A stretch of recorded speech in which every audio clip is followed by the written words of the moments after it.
এখানে যে তীব্র পরিবেশ সেটি কিন্তু আমরা লক্ষ্য করতে পারছি। আমরা সকাল 10টা থেকে এখানে রয়েছে এবং যে বিষয়টি লক্ষ্য করছি রিক্সা চালকরা তারা সড়কে এসে অবস্থান নেয় এবং সেই সড়কেই তাদের যে আজকের কর্মসূচি সেটি তারা চালাচ্ছিলেন। সেই চালানোর পরবর্তী সময়ে আমরা যে বিষয়টি লক্ষ্য করলাম যে স্থানীয় এমপি ইলিয়াসউদ্দিন মোল্লা তিনি ঘটনাস্থলে এসে উপস্থিত হন এবং সেই ঘটনাস্থলে উপস্থিতির পরেই কিন্তু আবারও বেশ কিছু যান চলাচল শুরু করে এবং সেই শুরু হওয়া পরবর্তীতেই কিন্তু রিক্সা চালকরা আবারও কিছুটা ক্ষিপ্র হয়েই কিন্তু এখানে তারা প্রতিবাদ জানাতে শুরু করে এবং ইট পাটকেল ছোড়াছুড়ি সহ আমরা বেশ কিছু বিষয় আমরা এখানে লক্ষ্য করেছি।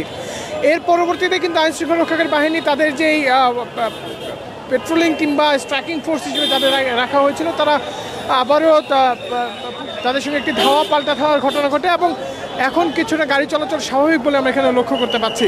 ওয়ালটন ফ্রিজ কিনে অনেকের মতো আপনিও হয়ে যেতে পারেন মিলেনিয়াল, সেরা পণ্যের সেরা অফার।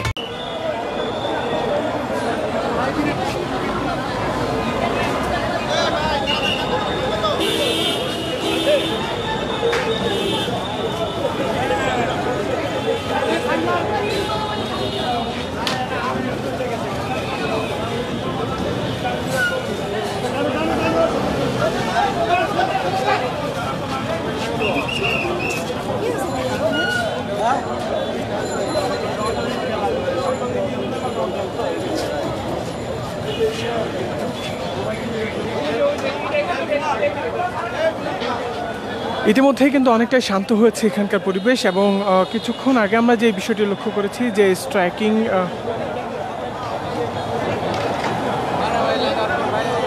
বা ধাওয়া পাল্টা খাওয়ার যে পরিবেশ সেটি কিন্তু এখানে তৈরি হয়েছিল এবং এখানে জরুরি পরিবহন ছাড়া রিক্সা চালক আসলে কোনো ধরনের যানবাহন চলাচলের বন্ধ করে রেখেছিল। সেই বন্ধ হওয়ার কারণে কিন্তু রাস্তায় তীব্র যান চলাচল হয় এবং সেই যান চলাচল বিঘ্ন হওয়ার কারণে এখানে তাদের যে কঠোর উপস্থিতি বা অবস্থান সেটি আমরা লক্ষ্য করেছি এবং আইনশৃঙ্খলা রক্ষাকারী বাহিনীদের যে জোর অবস্থান সেটিও কিন্তু আমরা লক্ষ্য করেছি।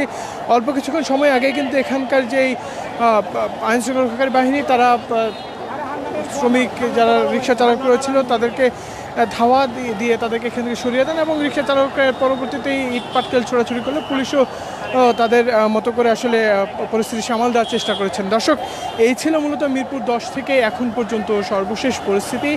এছাড়া দেশে যে কোনো ধরনের রাজনীতি, বিনোদন, খেলাধুলা এবং আন্তর্জাতিক সংবাদ পেতে মানবজমিনের সঙ্গেই থাকবেন। ধন্যবাদ সকলকে।